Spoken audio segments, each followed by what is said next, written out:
চলো আজকে আমাদের সেট 3 হবে। সেট 3 আজকে আমরা 25টা ম্যাথ কমপ্লিট করব এবং যথেষ্ট স্ট্যান্ডার্ড ম্যাথ রয়েছে, কিছু কিছু আবার একটু ইজি আছে, কিছু কিছু মডারেটও আছে, আবার কিছু কিছু স্ট্যান্ডার্ড ম্যাথও আছে। তো চলো কথা না বাড়িয়ে আজকের ক্লাস শুরু করছি। প্রথম যে ম্যাথটা, সেই ম্যাথটা কি বলছে ভালো করে আগে পড়ে নিই। বলছে এ এবং বি দুটি কল দ্বারা একটি চৌবাচ্চা, কালিটা একটু চেঞ্জ করে নিই, চৌবাচ্চা পূর্ণ হতে সময় নেয় যথাক্রমে 6 ঘন্টা ও 9 ঘন্টা। তাহলে ধরে নিচ্ছি এ এবং বি দুটো কল আছে, একটা কলের সময় লাগে 6 ঘন্টা, একটা কলের সময় লাগে 9 ঘন্টা। ওকে, একটু মোটা করে নিই কালিটা। এবার কি বলছে, দুটো কলই খুলে রাখা হলেও চৌবাচ্চাটির নিচে একটি ছিদ্র থাকার জন্য চৌবাচ্চাটি পূর্ণ হতে আরও 54 মিনিট বেশি লাগে। তাহলে ধরে নিলাম এইখানে এ আর বি দুটো কলই খুলে রেখেছি, আর একটা ফুটো আছে, সেই ছিদ্রটা যেটা বলছে সেই ছিদ্রটাকে আমি সি ধরে নিচ্ছি, যেখান দিয়ে জল বেরিয়ে যাচ্ছিল, তাহলে -সি করে দিচ্ছি। আর এর জন্য নাকি এ আর বি যে টাইম লাগতো তার থেকেও নাকি 54 মিনিট বেশি লাগতো। কেন? কারণ ওই ফুটো দিয়ে জলটা বেরিয়ে যেত বা ছিদ্র দিয়ে জলটা বেরিয়ে যেত, তার জন্য।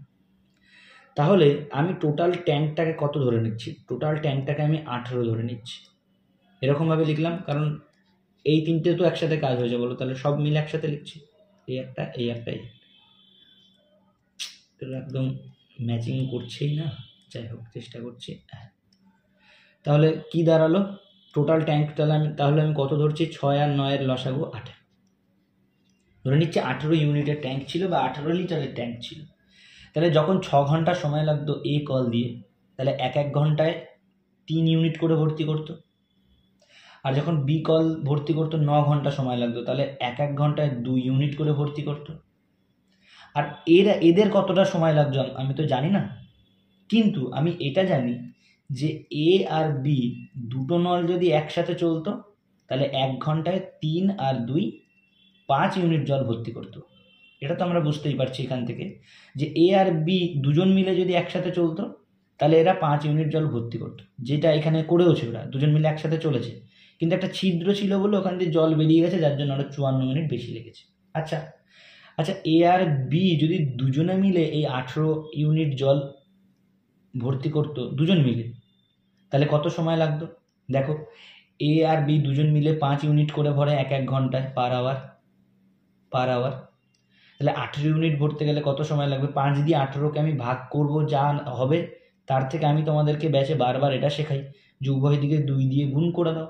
তাহলে ওপরেরটা হবে 36 আর নিচে হবে 10 মানে 1 ঘর পর পয়েন্ট। তুমি 5 দিয়ে 18কে ভাগ করলে সেই 3.6ই হবে। তাহলে 3.6 ঘন্টা সময় লাগবে যদি এ আর বি দুজন মিলে এই 18 ইউনিট জল ভর্তি করে বা 18 লিটার জল ভর্তি করে। কিন্তু যদি সি ছিদ্র দিয়ে জলটা বেরিয়ে যেত, তাহলে আরো 54 মিনিট বেশি লাগতো, মানে এর সাথে আরো 54 মিনিট বেশি লাগতো, কারণ ওই সি বলে একটা ছিদ্র আছে যেখান দিয়ে জল বেরিয়ে যাচ্ছে। যদি এরা এ আর বি দুজন মিলে ভর্তি করতো, সি যদি কোনো ছিদ্র না থাকতো, তাহলে 3 ঘন্টা 3.6 ঘন্টাতে হয়ে যেত, কিন্তু একটা ছিদ্র ছিল, তার জন্য আরো 54 মিনিট বেশি লেগেছে। আচ্ছা, এইটাকে একটু ক্যালকুলেশন করে দিই যে 3.36 ঘন্টা, এটার মানে হচ্ছে 3 ঘন্টা, এটা তো আমরা বুঝতেই পারছি। আর 0.6 মানে হচ্ছে 36 মিনিট। 0.6 মানে 36 মিনিট। তোমরা বলবে স্যার কিভাবে বলছেন? দেখো, যদি 0.6 মানে 36 হয়, তার মানে 0.1 মানে নিশ্চয়ই 6, মানে 1-এর ভ্যালু 6, 2-এর ভ্যালু 12, তার মানে 6-এর ভ্যালু 36, তার মানে 0.10-এর ভ্যালু কত হতো বলো? 60। আর 60 মানেই 1 ঘন্টা হয়ে যেত। আশা করছি বুঝতে পেরেছো। তার মানে 1-এর ভ্যালু 6, 2-এর ভ্যালু 12, 3-এর ভ্যালু 18, 4-এর ভ্যালু 24, 5-এর ভ্যালু 30, 6-এর ভ্যালু তাহলে কত? 36। তাহলে 0.6 মানে কত? 36 মিনিট। ওকে, তাহলে আমরা এখান থেকে বুঝতে পেরেছি যে টোটাল যদি এ আর বি দুজন কাজ করতো, মানে দুটো কল যদি কাজ করতো, তাহলে 3 ঘন্টা 36 মিনিটেই 18 লিটার ভর্তি করে দিত। কিন্তু ছিদ্র ছিল বলে আরো 54 মিনিট বেশি লেগেছে। তাহলে 36 মিনিট আর 54 মিনিট যোগ করলে হয় 90 মিনিট। আর 90 মিনিট মানে আমি কত জানি? 1 ঘন্টা এখানে জুড়ে দাও, 4 ঘন্টা হয়ে যাবে, আর 30 মিনিট পড়ে থাকে, মানে 4 ঘন্টা 30 মিনিট লাগতো যদি এরা 3 জন কাজ করতো। তাহলে আমি এখানে লিখে দিচ্ছি 4 ঘন্টা 30 মিনিট। কেন? যদি এর এ আর বি দুজন কাজ করতো, তাহলে 3 ঘন্টা 36 মিনিট লাগতো, কিন্তু সি বলে একটা নল আছে, ও খালি করেছে, তার জন্য 4 ঘন্টা 30 মিনিট লেগেছে, কারণ 54 মিনিট বেশি লেগেছে। এবার বলো, যদি এ 6 ঘন্টায় 18 লিটার ভর্তি করে, তাহলে এক ঘন্টায় 3 ইউনিট, বি 9 ঘন্টায় 18 লিটার ভর্তি করে তাহলে 1 ঘন্টায় 2 unit, R A B R C যদি 4.5 ঘন্টায় 18 লিটার ভর্তি করে তাহলে 1 ঘন্টায় কত জানো? 4 ইউনিট। তোমরা বললে আপনি স্যার কী করে 4 ইউনিট বললেন? দেখো 1 ঘন্টায় যদি 4 ইউনিট ভরে তাহলে 2 ঘন্টায় 8 ইউনিট ভরবে, তাহলে 3 ঘন্টায় 12 ইউনিট ভরবে, আর 4 ঘন্টায় 16 ইউনিট ভরবে, আর 30 মিনিট, এই যে 30 মিনিট আছে, 30 মিনিটে আর 2 ইউনিট ভরবে। 1 ঘন্টায় যদি কেউ 4 ইউনিট ভরে তাহলে 30 মিনিটে 2 ইউনিট ভরবে। তাহলে দেখো 16 আর 2 18 ইউনিট হয়ে গেল, কত? 4.5 ঘন্টায়। তাহলে 1 ঘন্টায় কত ইউনিট করে? না 4 ইউনিট করে। এগুলো তোমরা পারবে, তাও আমি একটু বলে বোঝালাম।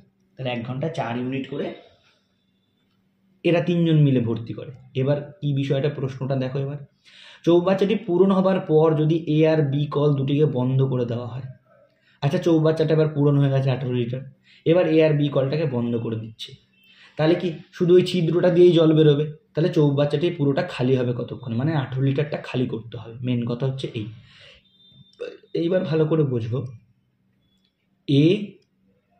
এ আর বি দুজন মিলে যদি 1 ঘন্টায় 5 ইউনিট করে ভরে, এই যে, আর এ প্লাস বি মাইনাস সি, এই যে, এরা যদি 1 ঘন্টায় 4 ইউনিট করে ভরে, দেখো ভালো করে, যে 4 ইউনিট, আর এ আর বি দুজন মিলে 5 ইউনিট।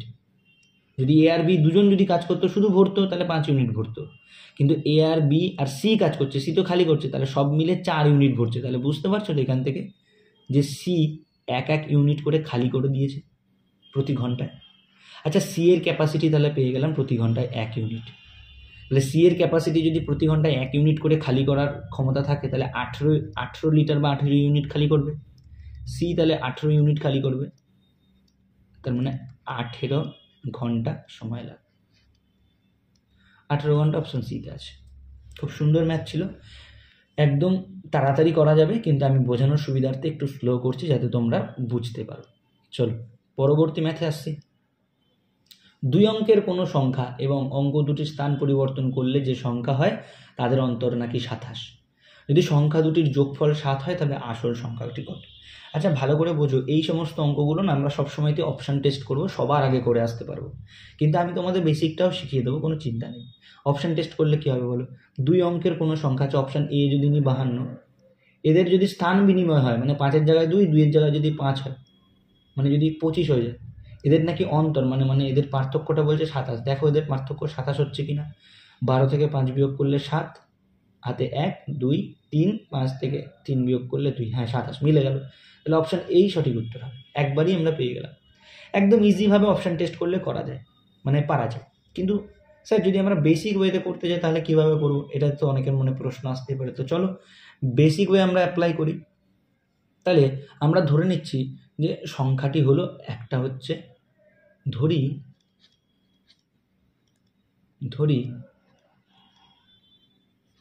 সংখ্যাটি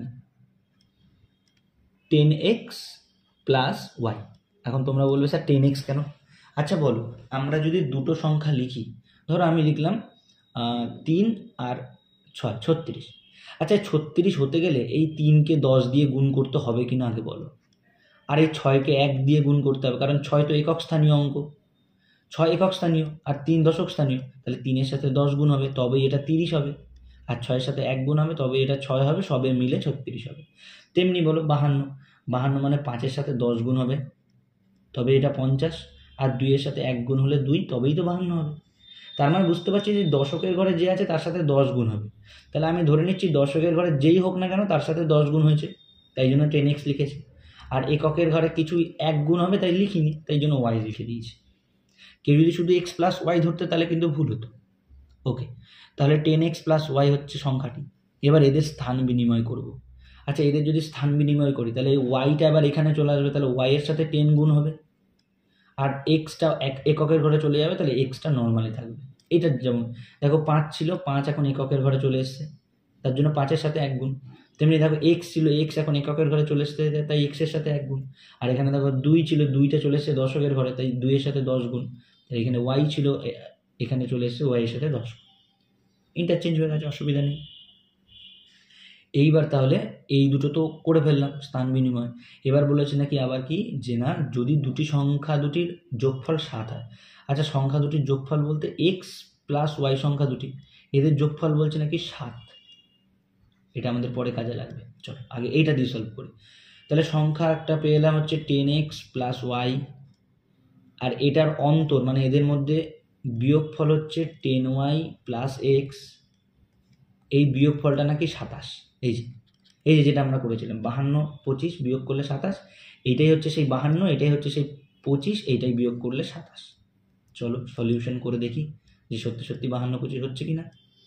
তাহলে 10x যেটা রয়েছে সেটাকে আমি যেমন অ্যাজ ইট ইজ আছে লিখে দিচ্ছি, 10x প্লাস ওয়াই, কিছু চেঞ্জ করছি না, মাইনাস 10y, আর মাইনাস দিয়ে প্লাসকে গুণ করলে আবার মাইনাস এক্স সমান সমান 27। 10x থেকে x বিয়োগ করলে 9x, y থেকে 10y থেকে y বিয়োগ করলে 9y, মাইনাস 9y সমান সমান 27।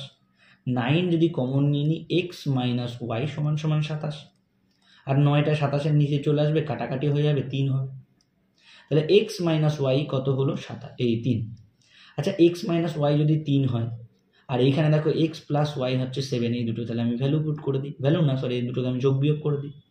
x ওয়াই সমান সমান 7 আর x মাইনাস ওয়াই সমান সমান 3, তাহলে এই দুটোকে যদি আমি যোগ করি, দেখো ওয়াই ওয়াই কাটা, 2x সমান সমান 10, 2 দিয়ে 10কে কাটো 5, তাহলে x এর ভ্যালু কত বেরোলো? 5। তাহলে x এর ভ্যালু কত বেরোলো? 5। তাহলে 5 দিয়ে অপশান দেখো, এই যে একটাই আছে, x এর জায়গায় তাহলে তুমি 5 লেখো। আর যদি পুরোটা বার করতে চাও তাহলে এই x প্লাস ওয়াইতে যদি মান বসিয়ে দাও, x এর ভ্যালু 5 প্লাস ওয়াই সমান সমান 7, ওয়াই সমান সমান 7 মাইনাস 5, তাহলে ওয়াই এর ভ্যালু হচ্ছে 2। তাহলে 5 একটা 2 একটা হচ্ছে মেইন সংখ্যা। এত বড় করে করলাম, এত বড় করে করার তো পরীক্ষায় কোনো কথাই নয়, কিন্তু আমি বেসিকটা করিয়ে দিলাম যাতে তোমাদের বুঝতে সুবিধা হয়। চলো পরবর্তী ম্যাথে আসছি। যদি 64কে 3 ভাগে ভাগ করা হয়, ভাগ করা যায় যেন তাদের অনুপাত 2, 4 এবং x। আচ্ছা, অনুপাত মানে তো বলো 2, 4 এবং x। আচ্ছা, অনুপাত কি আদৌ এটা? আমি ধরো বললাম কোনো সংখ্যার অনুপাত 2, 3, 4, তাহলে অনুপাত মানে তো এটা, তাহলে সংখ্যাগুলো কি আদৌ এটা? না, সংখ্যাগুলো তো আদৌ এটা না। সিম্পলেস্ট ফর্ম হচ্ছে অনুপাত। তাহলে 2, 3, 4 এটা হচ্ছে সিম্পলেস্ট ফর্ম। তাহলে অ্যাকচুয়ালি সংখ্যাটা ছিল কত? 2x ধরতে পারি, 3x ধরতে পারি, 4x ধরতে পারি, তাই তো? এবার 2 এর সাথে কত গুণ ছিল, 3 এর সাথে কত গুণ ছিল, 4 এর সাথে কত গুণ ছিল আমার জানা নেই, কিন্তু সংখ্যাটা তো আমি এটা একটা আন্দাজে ধরতে পারি। কিন্তু এটা তো অনুপাত, এটা তো আর সংখ্যা নয়। তেমনি 2, 4 আর x এটা তো অনুপাত, সংখ্যা তো এটা না। তাহলে এর সাথে আমি x যদি ধরি তাহলে এখানে দুটো x হয়ে যাবে, দরকার নেই এখানে আমি a b c d যা ইচ্ছে ধরতে পারি। আমি তাহলে এখানে k ধরছি, 2k অনুপাত, অনুপাত থেকে এটা ছিল মেইন সংখ্যা, 4k মেইন সংখ্যা, আর x কে হচ্ছে মেইন সংখ্যা। ওকে, এই তিনটে বলেছে যোগফল নাকি 64। দেখো 2k, 4k প্লাস xk, এই তিনটের যোগফল হচ্ছে 64। ওরা বলেছে যে 64কে এমন তিনটে ভাবে ভাগ করো যেন 2, 3, 2, 4 x হয়, তাহলে এই তিনটের যোগফলই তো 64। তাহলে এখান থেকে আমি 2 আর 4 যদি যোগ করে দিই তাহলে হবে 6। আচ্ছা, এখান থেকে কে কমন নিয়ে নিচ্ছি, কে কমন নিয়ে নিচ্ছি, কে যদি কমন নিই 2 আর 4 যোগ করলে 6, আর এখান থেকে পড়ে থাকবে x সমান সমান 64। তাহলে কেটা 64-র নিচে চলে যেতে পারে, অথবা এই x প্লাস 6টা 64, x প্লাস 6 প্লাস এক্সটা 64-র নিচে চলে যেতে পারে। তাহলে কে রেখে দিচ্ছি, 64-র নিচে চলে যাচ্ছে 6 প্লাস এক্স। এই কে এর ভ্যালুটা আমি একটা সমীকরণে বসিয়ে দিই। বলেছে ক্ষুদ্রতম সংখ্যাটি নাকি 10^2/3। ক্ষুদ্রতম সংখ্যাটি কত? 2 তো 2k মানে বলছে 10^2/3। আচ্ছা, 2k এর জায়গায় তাহলে ভ্যালুটা বসিয়ে দিচ্ছি 64/6 প্লাস এক্স। 10×15টাকে এটা ভেঙে 3 × 10 = 30, 32/3। আচ্ছা, 64কে 32 দিয়ে ওপর কাটাকাটি যায়, তোমরা কাটাকাটি করে নিতে পারো, সহজ হবে। তাহলে আমি 32 দিয়ে 64কে সমান সমান চিহ্ন থাকলে ওপর কাটা যায়, নিচে নিচে কাটা যায়। তাহলে এখানে হলো 2, তাহলে 2, 2, 4, ওপরে হচ্ছে 4, নিচে হচ্ছে 6 প্লাস এক্স, আর এই পাশে 1/3, ওপরে কিছু নেই মানে 1। তাহলে 4-এর সাথে 3 গুণ হবে, আর এটার সাথে এটা ক্রস গুণ হবে, তাহলে 6 প্লাস এক্স সমান সমান 12। তাহলে এক্স সমান সমান, এটা পাশে নিয়ে আসে, এক্স সমান সমান 12 মাইনাস 6, তাহলে এক্স এর ভ্যালু বেরোলো কত? 6। কি জানতে চেয়েছে? যে এক্স এর মান কত? এক্স এর মান তাহলে 6। খুব সুন্দর ম্যাথ ছিল এটা। চলো পরবর্তী ম্যাথে আসছি, 4 নম্বর ম্যাথ। বলেছে রুট ওভার 121 বা 144, এটা একবার এখান থেকে করে নিচ্ছি। 121 রুটের মধ্যে আছে মানে 11 বেরোবে, 144 আছে মানে 12 বেরোবে, বিয়োগ 9 আছে মানে 3 বেরোবে, 16 আছে মানে কত 4 বেরোবে, ভাগ রুট আছে, ভাগ রুটের মধ্যে জিজ্ঞাসা চিহ্ন, আমি জিজ্ঞাসা চিহ্নের জায়গায় এক্স ধরে নিচ্ছি, সমান সমান 0.2 আছে। তাহলে এই এক্সের সাথে 0.2টা ক্রস গুণ হবে, তাহলে আমি এটা এখানে লিখছি একবার। 12 আর 4-এর লসাগু 12, 11 মাইনাস 4 দিয়ে 12কে ভাগ করলে 3, 3 3 9, সমান সমান এটার সাথে এটা গুণ হবে 0.2 গুণ রুট এক্স। এই পর্যন্ত সবার ক্লিয়ার আশা করছি। তাহলে 2/12 সমান সমান 0.2টাকে তাহলে তুলে দিতে পারি। আচ্ছা 2/10 লিখে দিচ্ছি, পয়েন্ট তুলে 10 লিখছি, রুট ওভার এক্স। আচ্ছা দেখো ওপরে 2 2 কাটা, আচ্ছা এখানে 2 দিয়ে কাটলে 1, 2 দিয়ে কাটলে 6, এখানে 2 দিয়ে কাটলে 1, 2 দিয়ে কাটলে 5, তাহলে এখানে রয়েছে 1/6, এখানে রয়েছে 1-এর সাথে রুট ওভার এক্সটা গুণ হলে রুট x/5, এই তো রয়েছে। তাহলে ক্রস গুণ করে দাও, ক্রস গুণ করে দাও, তাহলেই হয়ে যাবে। ক্রস গুণ যদি আমি করি তাহলে এটা হবে 6 রুট এক্স সমান সমান 5, রুট এক্স সমান সমান 5/6।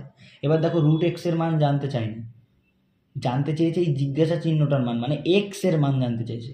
তাহলে আমি এক কাজ করি, এটার রুটটা তোলার জন্য উভয় দিকে আমি একটা স্কোয়ার করে দিই, তাহলে এইটার রুটটা উঠে গেল, তাহলে এখান থেকে শুধু এক্স বেরিয়ে গেল, কিন্তু এটাতে কত বেরোলো, 5টা হয়ে যাবে 25, 6টা হয়ে যাবে 36। তাহলে এক্স এর ভ্যালু কত পেলাম, 25/36, কত আছে, অপশন এ আছে।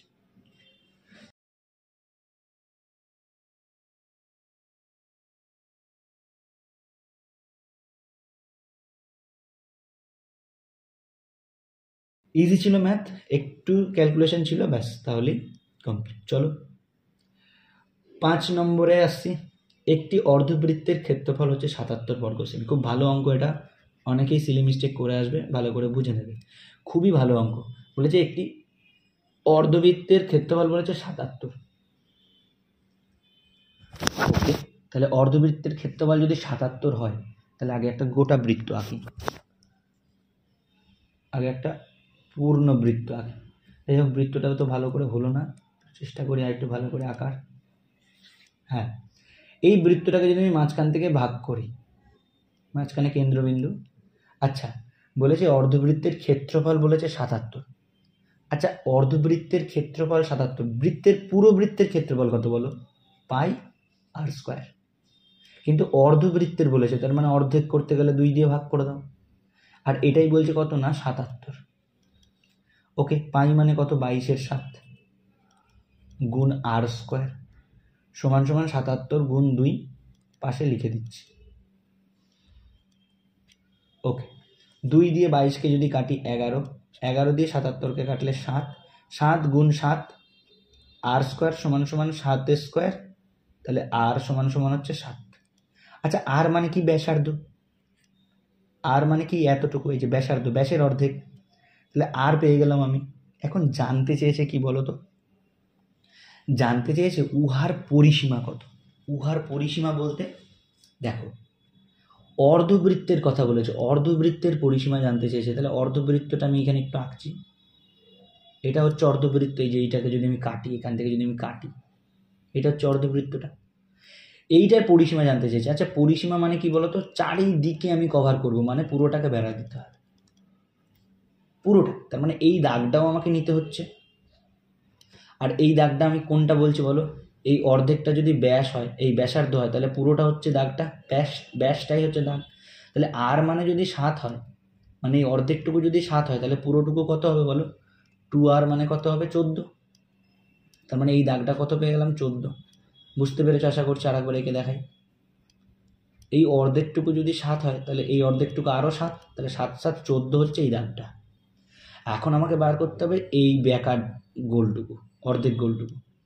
আচ্ছা বৃত্তের পুরো গোলের ফর্মুলা, মানে পরিধির ফর্মুলা হচ্ছে 2πr, ঠিক আছে 2πr, কিন্তু আমাকে এখানে বার করতে হবে অর্ধেক বৃত্তটা, তার মানে 2πrকে 2 দিয়ে ভাগ করব, হয়ে গেল। এইটাই যদি আমি বার করি তাহলে আমার কাজ হয়ে যাবে। এই পর্যন্ত সবাই বুঝতে পেরেছো আশা করছি। তাহলে দেখো 2 হচ্ছে 2 যেমন আছে লিখলাম, পাই মানে কত 22/7, আর আর এর ভ্যালু কত, আর এর ভ্যালু আমরা বার করেছি 7, আর নিচে আছে কত 2। এটা বার করলে আমার এই অর্ধেকটা বেরিয়ে যাবে, 2 আর 2 কাটা, 7 আর 7 কাটা, তাহলে রইল কত 22। তাহলে এইটা কত 22 আর উপরেরটা কত 14, তাহলে পুরোটা কত, মানে পুরো অর্ধেকটা কত, তাহলে এটা 14 এটা 22, তাহলে 22 আর 14 যদি যোগ করা হয় পুরো অর্ধেকটা হচ্ছে 36। ভেরি ভেরি ইম্পর্টেন্ট ম্যাথ, অনেকে সিলি মিস্টেক করতে পারে, তাই খুব সাবধানে ম্যাথটা করতে হবে, খুব ভালো ম্যাথ এটা। চলো পরবর্তী ম্যাথে আসছে, বলেছে 2 প্রকার পিতলে তামা ও দস্তার অনুপাত 8:3, 15:7, 2 প্রকার পিতল 9:3 অনুপাতে মেশালে। আচ্ছা তাহলে 2 প্রকার মিশ্রণটা 9:3 অনুপাতে যদি মেশায়, তাহলে 2 প্রকার অনুপাতটা আমরা কীভাবে নেব? তাহলে প্রথমটা 9 অনুপাত আর পরেরটা 3 অনুপাত। এবার আমি আগেই বললাম যে অনুপাত যদি বলি তাহলে সেটাকে আমরা সিম্পলেস্ট ফর্মে জানি। তাহলে অনুপাত মানে কত, ওটা সংখ্যাটা তাহলে আমি ধরে নিচ্ছি 9x আর 3x, তাহলে একটা হচ্ছে 9x আর একটা হচ্ছে 3x, এটা তার অনুপাত না, এটা হচ্ছে মেইন সংখ্যাটা আমি ধরে নিচ্ছি। তাহলে প্রথম প্রকার মানে 9-এর যে প্রকার, প্রথম প্রকার এই 9x এর মধ্যে আমি লিখছি এখানে ডিটেলসে, যে প্রথম প্রকারে তামা, মানে 9x এর মধ্যে তামা ছিল কত বলো, এই যে তামা 8:3, মানে 8 ওপরে আর 8 আর 3 যোগ করলে 11, মানে 11 ভাগের মধ্যে 8 ভাগ ছিল তামা।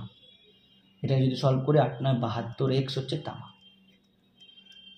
আর দস্তা কত ছিল প্রথম প্রকারে, না 9x এর মধ্যে 8 যেহেতু ওপরে, এবার 3 ওপরে হবে, 3/11, মানে 27x/11 হচ্ছে দস্তা। তেমনিভাবে দ্বিতীয় প্রকারে তামা তাহলে কত হবে, দ্বিতীয় প্রকার হচ্ছে 3x এর মধ্যে তামা হচ্ছে কত বলো 15/22, 3 15 45x/22, আর দস্তা কত হবে বলো, 3x এর মধ্যে দস্তা হবে 7/22, মানে 21x/22। এবার তামার দস্তা মিলিয়ে দেবো, ওটাই আমাকে জানতে চেয়েছে। তাহলে এইটা হচ্ছে প্রথমের তামা আর এটা হচ্ছে পরের তামা, দুটো তামা মিশিয়ে দাও, 72x/11 প্লাস 45x/22, এটা হচ্ছে তামা, ইস্টু দস্তাগুলো মিশিয়ে দাও, 27x/11 প্লাস 21x/22, এটা হচ্ছে দস্তা। তাহলে দুটো লসাগু হচ্ছে 22, 11 দিয়ে 22 করলে 144x প্লাস 45x সমান 11 আর 22 লসাগু 22, 27 দুগুণে 54x প্লাস 21x। ব্যাস, তাহলে উপর নিচের 22 তো একই আছে, তাই কাটা, অনুপাতের এপার ওপর তো কাটাকাটি যায়, তাই কাটা। 144 আর 45x যদি আমি যোগ করি তাহলে কত হবে বলো, 5 আর 4 9, 8 1 189x, আর এটা হচ্ছে কত 54, মানে এটা হচ্ছে 1 আর 4 5, হাতে কিছু নেই 7 75x, উভয় দিকের x কাটা, 3 দিয়ে কাটলে 25 আর 3 দিয়ে কাটলে হচ্ছে 3 6 18, 3 3 9, 63:25 উইল বি দ্য আনসার। 63:25 আছে অপশান ডিতে। প্রত্যেকে বুঝতে পারছো? যারা ইউটিউব থেকে দেখছো বা যারা ফেসবুক থেকে দেখছো, নতুন ব্যাচ একটা শুরু করেছে, এই নাম্বারে হোয়াটসঅ্যাপ করবে, অনলি হোয়াটসঅ্যাপ করে জিজ্ঞেস করতে পারবে, যা ডিটেলস জানার থাকবে 7602388815। যারা ইউটিউব বা ফেসবুক থেকে দেখছো বা দেখছেন, আপনারা যদি নতুন ব্যাচের জন্য কোনো খোঁজ করে থাকেন তাহলে এই নাম্বারে হোয়াটসঅ্যাপ করবেন, সম্পূর্ণ ডিটেলস ওখানে বলে দেওয়া হবে। চলো 7 নম্বর ম্যাথে আসছি। কোনো তাড়াহুড়ো নেই আমাদের, একদম ঠান্ডা মাথায় এগোবো, তাড়াহুড়ো করবো পরীক্ষার সময় গিয়ে যা করার করবো। একটি থলিতে 160টি মুদ্রা আছে, ওকে, তাদের মধ্যে 20 পয়সা এবং কিছু 50 পয়সার মুদ্রা আছে, ওকে। মুদ্রাগুলির মোট মূল্য 65 টাকা হলে 20 পয়সার মুদ্রার সংখ্যা কত? দেখো এই ধরনের অঙ্ক একটু তাড়াতাড়ি করার জন্য option test is the best, কিন্তু আমি বেসিক প্রসেসটাও তোমাদেরকে করিয়ে দিচ্ছি। তাহলে ধরো না, এইগুলো সে আমি হাঁস মুরগি ছাগলের যে অঙ্কগুলো হয় সেগুলোতে করিয়েছি, এটা তো তাই করো, মেথড অফ ভ্যালিডেশন। ধরে নাও 160টায় 20 পয়সা আছে, 160টা 20 পয়সা আছে, মানে কত টাকা আছে বলো তো, 32 টাকা। তোমরা বললে স্যার কীভাবে? দেখো 5টা 20 পয়সার কয়েনে 1 টাকা হয়, তাহলে 10টা 20 পয়সার কয়েনে ক টাকা হবে বলো, 2 টাকা। আচ্ছা 10টায় যদি 2 টাকা হয়, এখানে আছে কত 160টা, তাহলে 160টায় কতগুলো হবে বলো, 32 টাকা হবে। 160-এ 32 টাকা, তোমরা করে দেখবে, ইজিলি পারবে। তেমনি আমি ধরে নিচ্ছি যে 160টাই 50 পয়সা আছে, তাহলে এটা তো নর্মালি বুঝতেই পারবে যে 80 টাকা আছে। দুটো 50 পয়সা 1 টাকা, 160টা 50 পয়সা 80 টাকা। তাহলে মেথড অফ অ্যালিগেশন শুরু করে দিই। তাহলে 32 টাকা হচ্ছে 20 পয়সার কয়েন, আর 80 টাকা হচ্ছে 50 পয়সার কয়েন, আর এই দুটোকে অ্যালিগেশন করবো কত, এখানে বলছে মোট মুদ্রাগুলির মোট মূল্য 65। দেখে নাও, একটা ছোট হয়, একটা বড় হয়, একটা মাঝারি হয়, হ্যাঁ ঠিকঠাকই আছে। চলো 80 থেকে 65 বিয়োগ করলে 15, 65 থেকে 32 যদি বিয়োগ করি কত হবে, 33। মেথড অফ অ্যালিগেশন আমরা অ্যালিগেশন অ্যান্ড মিক্সার অ্যান্ড অ্যালিগেশনের চ্যাপ্টারে করে নিয়েছি, শিখে নিয়েছি, ওখানে ডিটেলসে বুঝে নিয়েছি। এখন যা করবো ইমপ্লিমেন্ট করবো, আর কিচ্ছু। তাহলে 5, 3 দিয়ে কাটলে 5, 3 দিয়ে কাটলে 11, তাহলে 5:11 অনুপাতে টাকা ছিল। 160খানা কয়েন, তার মধ্যে কোন সংখ্যাটা জানতে চেয়েছে না 20 পয়সা, মানে এই 5-এরটা জানতে চেয়েছে, এটাই তো 20 পয়সা ছিল। তাহলে 160-এর মধ্যে 5 আর 11 আর 5 যোগ করলে হচ্ছে 16, মানে 16-র মধ্যে 5, 160-এ কত, 16 দিয়ে 160কে ভাগ করলে 10, 10 দিয়ে 5কে গুণ করলে 50, মানে 50টি 20 পয়সার কয়েন ছিল। অপশন ডিতে আছে। আমি কিন্তু স্লো করছি, কিন্তু তোমরা পরীক্ষার সময় আমি জানি তোমরা খুব দ্রুত করতে পারবে। চলো, একটি সৈন্যদলে 500 জনের জন্য 27 দিনের খাদ্য মজুদ ছিল। আচ্ছা, 500 জন যদি খায় তাহলে 27 দিন খেতে পারবে। বেশ, বলেছে 3 দিন পরে আরও 300 জন সৈন্য এসে যোগ দিল। আচ্ছা, তাহলে 3 দিন তো খেয়েছে বলো, তাহলে 3 দিন খেলে এখন আর 24 দিনের খাবার আছে 500 জনের। 500 জন তো 3 দিন ধরে খেয়েছে, না খেয়ে তো ছিল না। তাহলে ওই 500 জনের খাবার 24 দিন মতো খেতে পারত। 500 জন 24 দিন মতো খেতে পারত। এখন আরও 300 জন জুড়ে গেছে, এসেছে নতুন, তার মানে এখন এসেছে কতজন, টোটাল 800 জন হয়ে গেছে। কতদিন খেতে পারবে, ধরে নিচ্ছি x দিন খেতে পারবে। তাহলে 500 দুটো শূন্য, 800 দুটো শূন্য কাটো, 8 দিয়ে 24কে কাটো 3, তাহলে 3 5 15 দিন মতো চলবে। তাহলে এই 800 জনের কত দিন চলবে না, আর 15 দিন মতো চলবে। একদম সিম্পল ম্যাথ ছিল, কোনো হাতি ঘোড়া ছিল না। চলো 9 নম্বর ম্যাথ। বৃহত্তম কোন সংখ্যা দ্বারা 3, 9, 8 এবং 398, 436 এবং 5427কে ভাগ করলে 7, 11 এবং 4 ভাগশেষ থাকবে। আচ্ছা, 398কে যদি ভাগ করা হয় তাহলে 7 ভাগশেষ থাকবে, তার মানে 7 বেশি ছিল এটার মধ্যে, মানে 391 থাকলে ভাগ করা যেত। আচ্ছা, 436-এর মধ্যে 11 বেশি ছিল, তার মানে 425 থাকলে ভাগ করা যেত। আর 5427-এর মধ্যে 4 বেশি ছিল, তার মানে 5423 থাকলেও ভাগ করা যেত। যেহেতু বেশি ছিল ওগুলো বাদ দিয়ে দিলাম। তাহলে 391, 425 আর 5423 এর মধ্যে দিয়ে কোনটা দিয়ে ভাগ যায়, বলেছে বৃহত্তম কোন সংখ্যা। তাহলে আগে বৃহত্তম 19 দিয়ে ট্রাই করি। আচ্ছা, 19 দিয়ে যদি আমি ভাগ করতাম 391কে, দেখো 19-এর ঘরের নামটা যদি আমি 10 অবধি পড়ি হবে 190, আর 19-এর ঘরের নামটা আবার 10 অবধি পড়লে আবার 190। তাহলে এখানে কত হচ্ছে দেখো, 0, 9, 9, 8 হাতে 1, 380, মানে 19 × 20 করলে 380, আবার এক ঘর 19 যদি বাড়িয়ে দিই তাহলে দেখো 399, এখানে আছে 391, তাহলে 19 দিয়ে উত্তর হবে না। বুঝতে পেরে গেছো? 17 দিয়ে ট্রাই করো। 17কে যদি আমি 10 দিয়ে গুণ করতাম তাহলে হতো 170, দুইবার আবার 10 দিয়ে যদি গুণ করতাম আবার হতো 170, মানে 17 ঘরের নামটা যদি আমি 20 বার অবধি পড়তাম তাহলে আবার 170 হতো, তাহলে টোটাল হতো 340। আর 17 ঘরের নামটা যদি আমি 3 ঘর পড়তাম, 3 17 51, দেখো 3 9 1, 391, মানে ভাগ যাবে। আচ্ছা, যদি 17 দিয়ে এটাকে ভাগ যায় তাহলে 17 দিয়ে এটাকেও তার মানে ভাগ যাবে, একবার ট্রাই করে দেখো, 42। যেহেতু 17 দিয়ে একটাকে ভাগ যাচ্ছে তার মানে বাকি দুটোকে যাওয়া উচিত, আর যেহেতু 17 একটা বৃহত্তমের মধ্যেই পড়ছে, চলো একটা ট্রাই করে দেখি। যদি এটা ভাগ যায় তার মানে এটাও ভাগ যাবে, তার মানে 17 উত্তর হবে, আর করার দরকার নেই। আর এটাই যেহেতু বৃহত্তম, 17কে 17, 17 দুগুণে 34, 42 থেকে 34 বাদ দিলে 8, 8 আর 5 85, 5 17 85, স্যাটিসফাইড, তার মানে উত্তর 17ই হবে। চলো পরবর্তী ম্যাথে আসছে 10 নম্বর ম্যাথ। 3টি সংখ্যার মধ্যে দ্বিতীয়টি প্রথমটির দ্বিগুণ এবং তৃতীয়টি 3 গুণ। আচ্ছা, দ্বিতীয়টি প্রথমটির দ্বিগুণ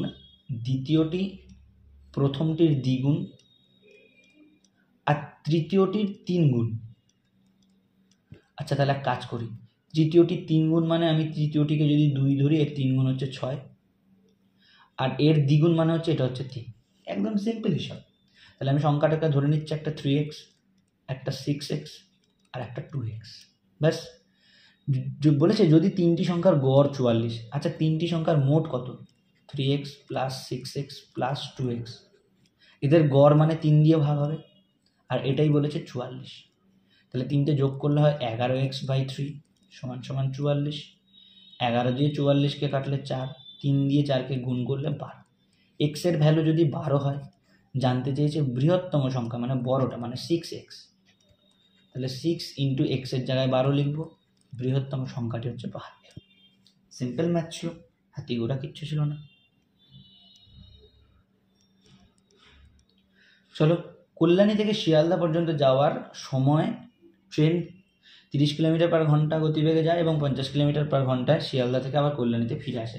আচ্ছা যাতায়াত হচ্ছে গড় গতিবেগ জানতে চেয়েছে, এটা আমি আর নতুন করে কিছু করব না, 2xy বা x + y আমাদের বেসিক যে নিয়ম আছে ওটা দিয়েই করে দিচ্ছি। তাহলে 2 গুণ যাওয়ার সময় 30, আসার সময় 50, আর নিচে হচ্ছে 30 + 50 মানে 80। 0 আর 0 কাটা, এই 0 আর এই 0 কাটা, 2 দিয়ে 30কে কাটলে 15, 2 দিয়ে 8কে কাটলে 4, 2 দিয়ে 4কে কাটলে 2, 2 1কে 2, 15/2 মানে হচ্ছে 15 না সরি, এখানে 5 গুণ 15 মানে 75/2 মানে হচ্ছে 37.5। 37.5 kilometre will be the right answer. C রয়েছে অপশন ওটা। চলো পরবর্তী, পাখার দাম 20% বেড়ে গেল, সাকসেসিভ মেথড, এগুলো আর নতুন করে বলার কিছু নেই। 20% কমেছে মানে -20, 40% বেড়েছে মানে +40, মাঝখানে বড় প্লাস মাইনাস দরকার নেই, এটা তো প্লাসেই আছে, কোনো অসুবিধা নেই। -20 ইন্টু +40 বাই 100। -20 থেকে +40 করলে +20, আর মাইনাসে মাইনাসে মাইনাসে প্লাসে মাইনাস, আর ওই মাইনাসের সাথে এই প্লাসটা গুণ করলে মাইনাস 200, আর এই 0 একটা 0 কেটে দাও, এই 0 একটা 0 কেটে দাও। এখানে তো কাটা যাবে, তোমরা তো নিশ্চয়ই বুঝতে পারছো, 20 গুণ 40 করলে 800 হবে। 800 দুটো 0 আর 100 দুটো 0 কাটা যাবে, আমি এখানে ডাইরেক্ট কেটে দিলাম, এভাবে কাটা যায় না, ডাইরেক্ট কেটে দিলাম, তোমরা বুঝতে পেরে। তাহলে এখান থেকে বেরোবে 8, তাহলে 20 থেকে 8 বিয়োগ করলে 12% বৃদ্ধি, কোনো অসুবিধা নেই। বেসিক ম্যাথ এগুলো অনেকবার করেছি আমরা, ওর জন্য এখন আর এই প্র্যাকটিস সেটার ডিটেলস অত আলোচনা করছি না। যদি সরল সুদে কিছু টাকা 20 বছরের দ্বিগুণ হয়, আচ্ছা 100 টাকাটা 20 বছরে 200 টাকা হয়েছে, তাহলে 20 বছর ধরে মোট 100 টাকা সুদ পেয়েছে। আচ্ছা 20 বছরে যদি 100 টাকা সুদ পায়, তাহলে এক বছর ক টাকা করে সুদ পেয়েছে বলো? 5 টাকা। আসল ছিল ক টাকা? আসল ছিল মানে 100 টাকা। আচ্ছা 100 টাকার ওপর যদি কেউ 5 টাকা সুদ পায়, তাহলে সুদের হার কত? এগুলো করার দরকার নেই, তাও আমি করছি। সুদের হার 5%। এগুলো বোকা বোকা অঙ্ক, কিন্তু এগুলো করবো না, এগুলো করা উচিত নয়, তাও যেহেতু বোর্ডটা আছে ফাঁকা যাবে তাই করে দিলাম। 160কে 120 কত শতাংশ রূপে লেখো? আচ্ছা 120 ধরে নিচ্ছি x% হলো 160, তাহলে 120 x/100 মানে হচ্ছে 160। 0 0 কাটা, 4 দিয়ে কাটলে 3, 4 দিয়ে কাটলে 4, ওপরে থাকবে 3x, আর এ পাশে 100 গুণ 4 হয়ে যাবে 400। x সমান সমান 400/3, 400কে 3 দিয়ে ভাগ করলে 133.1/3%। অপশান ডি সহজ ম্যাথ, কোনো সংশয় নেই। চলো পরবর্তীতে আসছি। 15 নম্বর ম্যাথ। কোনো সংখ্যার 2/3, 5/8, 3/5 অংশ যদি 25 হয়, আচ্ছা ধরে নিচ্ছে সংখ্যাটা x, তার 2/3, তার 5/8, তার 3/5, এটা বলছে নাকি 25। এখানে গিয়ে জোর কাটাকাটি করব। 3 3 কাটা, 5 5 কাটা, 2 দিয়ে 4 8কে কাটলে 4, 4 25 গুণ করব, x এর ভ্যালু হচ্ছে 100। বলেছে ওই সংখ্যার 10% কত? তাহলে 100 10% কত হয়? 100 10% হচ্ছে 10। Option D. আচ্ছা আজকে আমরা এই সেটে 15টা অবধি ম্যাথ করি, বাকি 10টা ম্যাথ রইল, আমরা নেক্সট দিন এই 10টা ম্যাথ কমপ্লিট করব।